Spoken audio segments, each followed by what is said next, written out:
when it comes to just saying, okay, this game plan might not be working, so let's try to adjust for the next one, and then let's see if we can, maybe we need to split up, maybe we need to double up more. I mean, honestly, when it comes to going against this red team in particular, this RJ and Sassy team, I think that it will be based a lot on splitting them up and getting the 1v1s going. How do they get the Rob out of the way of the Palutena so that they can make these stocks drop instead of having RJ tank them for so long? How are they going to get through the wall? And will it be, the Palutena Dittos? I believe so. Palutena Dittos with Rob on one side and Joker on the other. I believe it, man. I'm pretty sure that Zai is his full-time Palutena, and with that, RJ might be thinking that the Inkling is the way to go. Sometimes you go, okay, this guy is a little bit higher on the PR than me with this character, and maybe I should believe in the character that I have been brought up on in the Inkling, especially in singles. And sometimes you just look at the team comp and you're like, okay, they have Palutena Joker and I have Palutena Rob. Maybe I need a dynamic that's different. You need a different game plan. I mean, and Rob is a great character. I'm not, no, not gonna count him out. We of all people, we the commentators from Dallas, Fort Worth of all regions, would know how powerful Rob is. But Joker, especially in doubles, is just a beast, right? So you set up a team comp that is a little bit different, less swayed.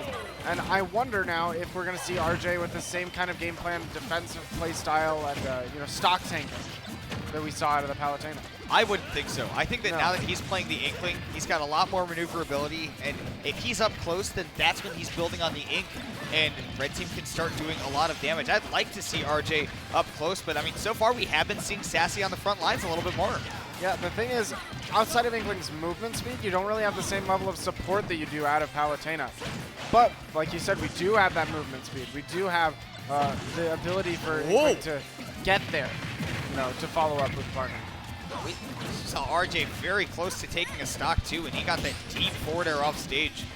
C.Falcon was barely able to hold on to that stock, but you see as Sassy goes off stage, if he's able to get around the Joker and the up air comes in clutch to save him, now Arsene's gone. Just enough to knock the Arsene away. Now C.Falcon stuck off stage without. Eventually though does snipe that Inkling. Moving on, first stock taken in this game. Very big for the blue team, but down goes the Joker of C.Falcon and the Palutena of Zai. This time it's Sassy. Even though he's been quite aggressive, he's the one holding on to that first stock. And if you just looked at characters, you would expect that maybe the Rob hangs on the longest, but based on the way that these teams have been playing, would not have been my first bet. I wouldn't say so either. Either way, we got the footstool from C.Falcon. It won't matter because, your footstool in a Rob. Don't make it back anyways. But even so, I like the aggressive play off stage, and if they can apply that to RJ especially, that'll be a really good look. Look at the back throw into the up smash. Weren't expecting that. Yeah, and that up smash is active for so long. You really get a nice window for that setup. Now we see big team combos for the blue team right now. 66% on the robot. And the whole time RJ was stuck off stage, not able to do anything. Eventually gets put off stage again and taken out with the back air. This is a very strong game. I feel like, stocks are very close, but I feel like pacing-wise, blue team has definitely run the show. Yeah, I know. When interactions want to happen, it's on their schedule, not on the red team. So, gotta wonder if that's gonna be the story of the set, or if the big adjustments can be made, big plays can be made, because it looks like that's what we're gonna need. Because out of the blue team, what I see is consistency. I need some volatility out of the red team. Well, there's a little bit of volatility for you right there. Good teamwork as they're able to take down, once again, both stocks of the blue team almost back-to-back. And how, again, the question becomes, how do you take down Rob? Do you bother with that, or do you want to focus on the Inkling, take down the lighter character? It's just so tantalizing when Rob's sitting at 121 right now. You see these back airs fiending. Ooh, Gyro comes in actually from the other side for the teammate to hit Sassy out of that combo. That gives C.Falcon a second lease on life. Down tilt. Again, that ledge trapping from Palutena is so potent when you have the teammate to keep the opponent away. Get that up close and personal one-on-one time. Speaking of one-on-one time, Zai is having plenty of it, and again, C.Falcon doing such a good job of playing defense and not letting RJ get back closer. I think that's what he's got to do right now. He's got to abandon this 1v1 against the Joker and go help Zai lock down that Rob. Here we go. Or rather, the other way around. Help Help the Rob get back on stage. Here we go. Now we're seeing great laser to buy some space from the blue team. They're setting up a mean-looking ledge trap potential. That's the Joker going down, though, so it's up to Zai to carry the blue team to victory in this game 1. Find a way to get around the Inkling and the Rob. Good pressure right there with the aerials. RJ once again with the overextension goes down, and it's a very even last hit scenario. Oh, and the dash back, punishing the drift in aerial with the forward smash, and Sassy cleaning it up. Sassy noticed that once he got past a certain point on that stage, he knew that that was the point of no return. The Palutena wanted to come forward and hit you. Like you said, it was all a matter of spacing that dash back forward smash to give you a 1-0 lead. Sassy smelled the same blood that Zai's was smelling when he went for that setup. That's why I went, oh, right. Oh, I see. We How are, about I be the one to hit you instead? we are kindred shark spirits. We are kindred spirits, too. That was a nice sync on the water bottle system. Yeah. Shoutouts to staying hydrated. Hashtag hydrate or dihydrate. Yes, please stay hydrated at home. And not only for staying hydrated, I know it's getting kind of late. Here's some sage wisdom from me. Hi, it's me, your friend, Kimona. I have sage advice for you. If you're about to go to bed and you feel like, I probably don't have to pee, you do have to pee. Go do it. Otherwise, you will be miserable in the morning. So just go do it. You'll fall asleep easier, too. Oh, yeah. That's my sage advice. Never easy to fall asleep when you're shaking. And hey, you know who else might be shaking right now is the blue team. After dropping that game 1, they got to recompose themselves and find a way to get that rematch against Austin and Yellorello, who are sitting in grand finals. They got their counter pick going right here for Town and City. Might help them break that up into those 1v1s that they had so much success with when they got the opportunity in game 1. It was just that backup was so good from the red team. Oh, yeah. And you know, with the way that the red team is playing this hot, I don't know if blue team is going to get the chance at the rematch. Oh my gosh, very good laser there from Sassy. He saw that RJ was stuck in those jabs, and Zai might have had the chance to really get an early stock. Hey, deep off stage from the Joker, not hitting anybody. In fact, he might be the one in danger. Oh, down tilt, waits for the deep drift in, and the forward smash from your teammate cleans it up. We're seeing a new lease on life for this blue team. It definitely took a second to get back into the match, but whatever they were talking about, it is certainly working out. With a lead this big, however, they need to continue to build it rather than stay complacent. Sassy wants to put the red team back on the map. Good coverage there from Zai to get his teammate out of there, and in fact, it's a combo going on Sassy for it. There we go, Sassy looking extra inked up too from his teammate. Speaking of ink, RJ's almost out, so he's got to spend some time alone getting it back while Sassy's getting trashed. I love I don't know if you noticed what Zai did right there. Unfortunately, C.Falcon's still going to die, so the setup didn't work, but he tossed that gyro upwards in case that Sassy went for the very high recovery. Yes. That gyro could have donked him into the top blasto. It absolutely could have. Fortunate for the red team, it did not come to fruition. But we still see, again, this Palutena, although albeit a different one now, really stock tanking, playing extra defensive. And I know Zai is known a little bit for that defensive play. I remember very close to that between Zai and MVD nearly going to timeout. Oh, and unfortunately dropping to an SD. Yeah.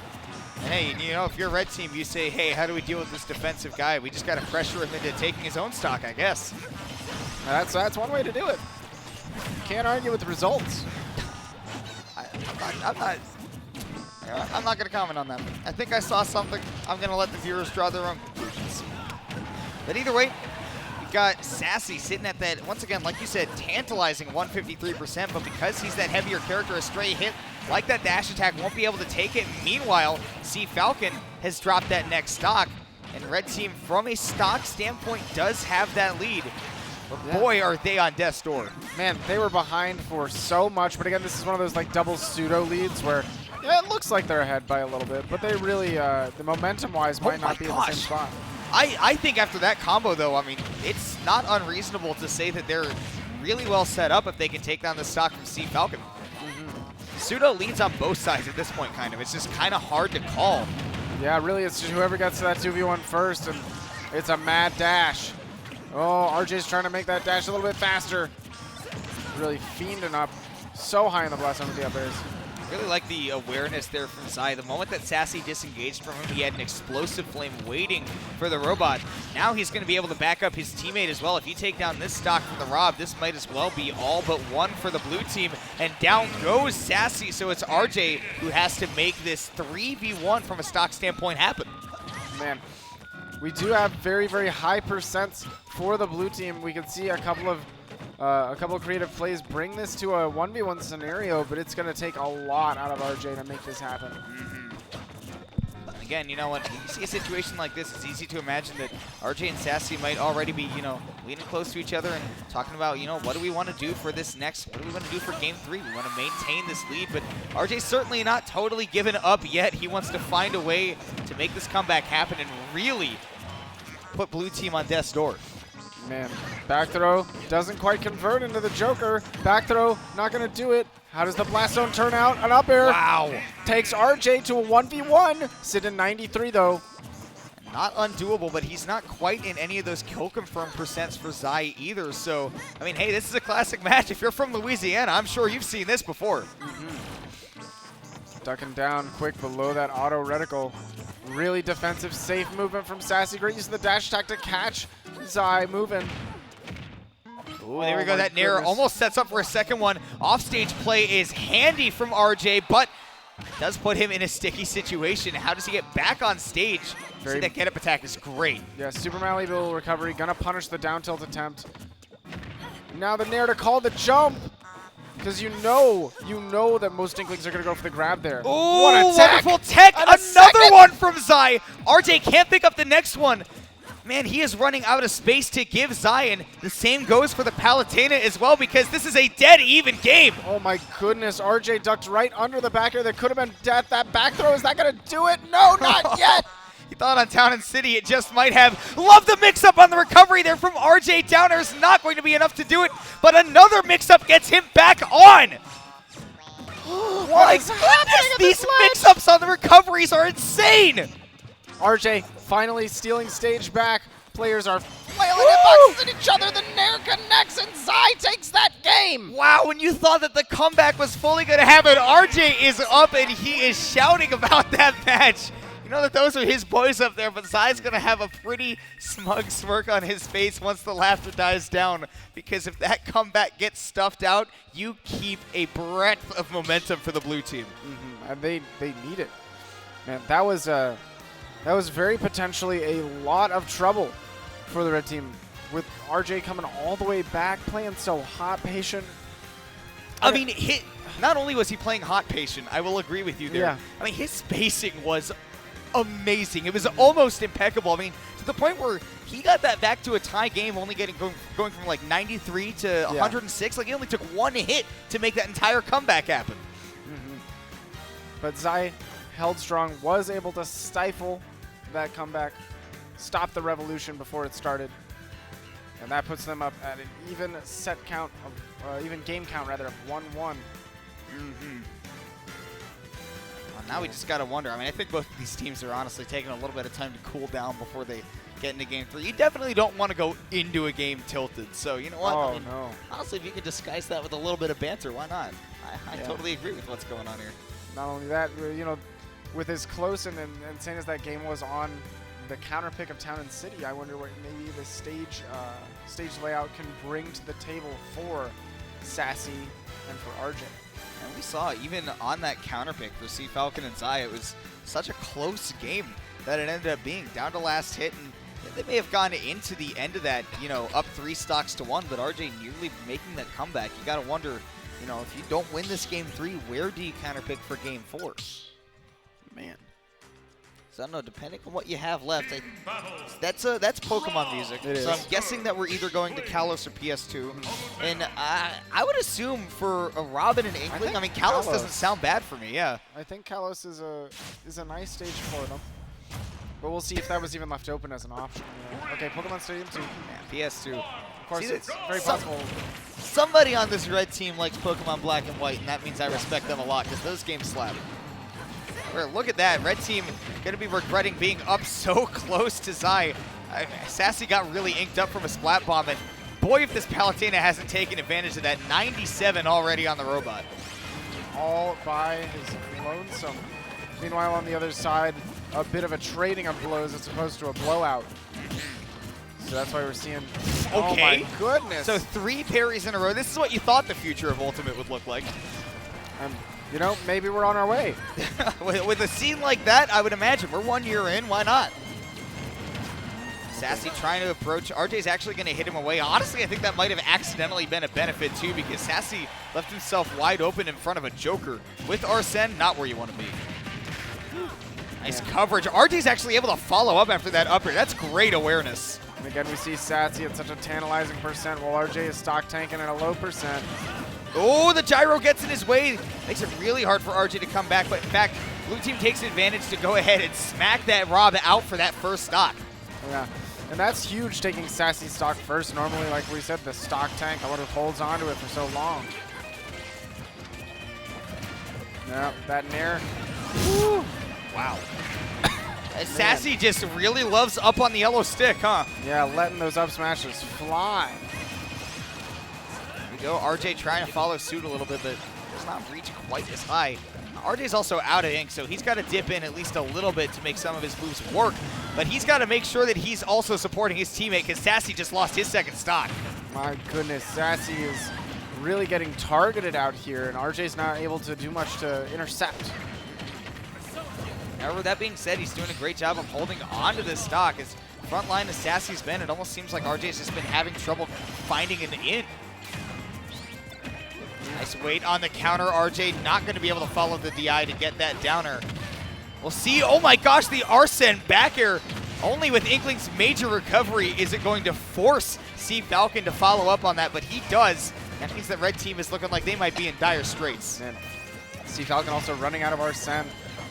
Means that we're not going to be seeing death percents anytime soon on the red team.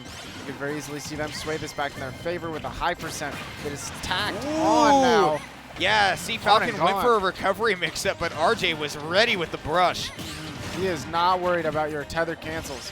Tether cancel in there. Oh my god. Not worried about those Rob recoveries either, dude. C.Falcon spending so much time off stage just to finish off one Rob stock. No fear, even with the potential for Rob up here there.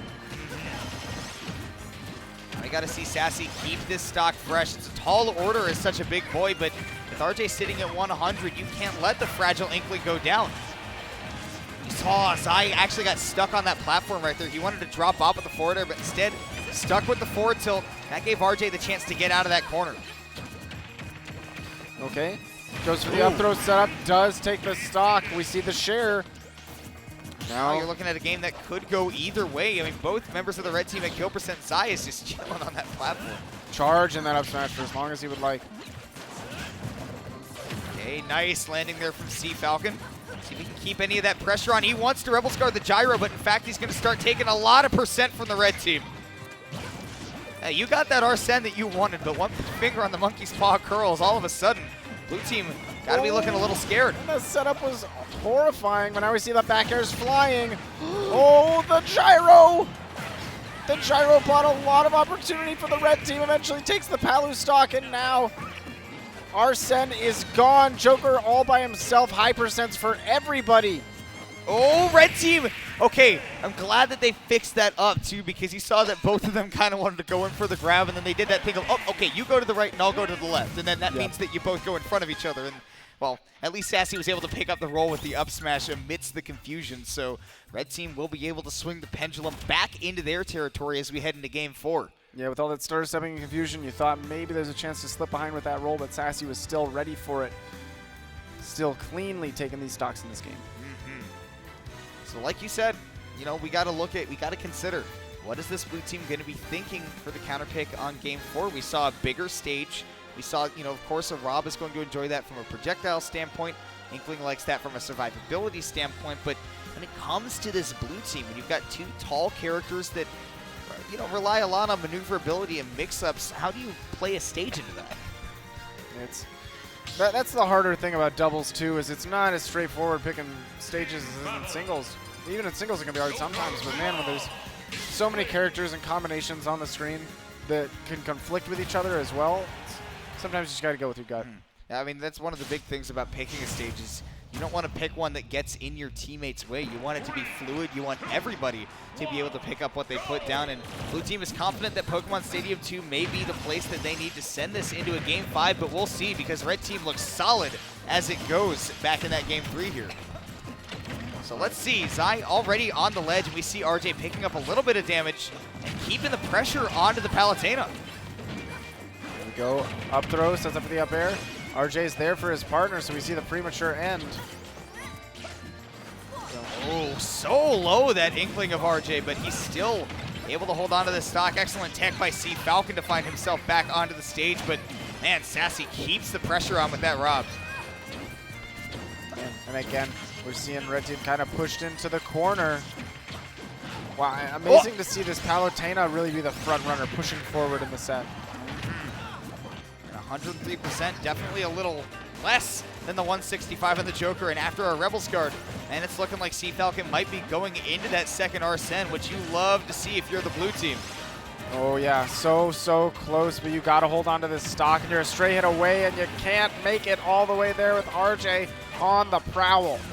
He was very close, but man, that inkling was even closer. And I mean, look at the percents that this red team is sticking at. 68% is all that RJ has taken so far, even playing a support role. That is rather impressive a minute and a half into the match. Everyone else has either dropped a stock or in those red percents. Deep red percents. Now we almost see Arsene finally come online again. Oh boy, it's deep a crimson as RJ has been seeing when he goes off stage. Nothing but blood when he's tossing out those downers. Sassy, however, also going to be dropping a stock amongst the fray. So we're down to 5 stocks apiece. Oh, wow, what a save there by C.Falcon. He was able to keep Zai alive. That up smash certainly would have been curtains. My goodness, RJ forward smashing the gyro just to get it out of the ledge trap spot. He's playing cricket. Oh my gosh, but man, Zai is not playing any sport that I've ever seen unless it's basketball, because those dunks look fresh. And the stock distribution is so wild in this game. We're still seeing there's Zai finally drops the stock at 170 something. My gosh, it's so hard to keep track at this point, but hey, either way, if they're able to finally land a solid hit on RJ, this will be an even game all around. Heck, it might even be a little bit blue team favorite at this point with the percents that Sassy's been sitting at. I mean, he's just been absolute combo food so far. Man, and we have seen before a scenario where players target Sassy and are able to take those stocks early, force share stocks out of RJ, and not really let him benefit as much out of those stock tanking that you would like to see. Okay, missed timing there on C.Falcon, tried to get the up smash, but instead, Sassy's going to be able to stay alive. Air dodge as Arsene comes out. Didn't want to get stuck in the lag of pulling out, pulling out the persona. I forgot what it was called. My mind went stand, and I was like, that's a different anime thing. Almost the same. Yeah. Just as powerful, I'm sure. But instead, it's a meme instead of a fact, so, big difference. RJ Big difference, stuck at ledge. though, between the start of the game and now is, man, has there been a lot of trouble taking out these stocks from the red team. Look at the survivability. That DI was actually illegal. I don't understand how. Sassy barely able to dip onto ledge to survive. And that explosive flame comes out, but RJ's stock will finally be gone. But boy, if red team didn't do their job of staying alive when they need to, down goes the Joker as well. Man, and now we got last stocks for the blue team still sitting around. Sassy sitting at 168 on his last, but RJ sitting at a very low percent with a fresh one in the back for Sassy. Here it comes. Sassy. But Arsene is so close. Yeah, Sassy's down onto that last stock now, but Zai, I think, maybe needs to take a page out of RJ's book and play a little bit more defensively if they want to set this into a Game 5, because otherwise it's going to be red team going to grand finals. All right, here we see last stock scenario for everybody. Zai holding on to the best of his ability. Oh! Sassy nearly getting stage spike right there. Excellent tech, as we've seen, all set by C.Falcon. He's able to stay alive, but as Zai goes down, it's going to be a tough comeback for him to make as he gets buried, and a wonderful mash lets him survive. Missed timing from the red team, though, means that C.Falcon still has a chance. Right. Still halfway full on that Arsene. And RJ is criminally low percent right now. It's 65? We see this consistently from him. It's just, how does an Inkling take this little damage? relying on that maneuverability for the defense has worked out very well for the red team thus far, and we just might get the chance to see more of it if they can just finish out the stock. But as Arsene comes out, he got to be scared. Sassy, however, no fear as he comes in with the Whopper and Cheese Deluxe for the up smash to take it 3-1. Absolutely moving forward. And again, I do like to see the team with a really solid game plan. A really solid, thought out and static game plan moving forward. It'll be really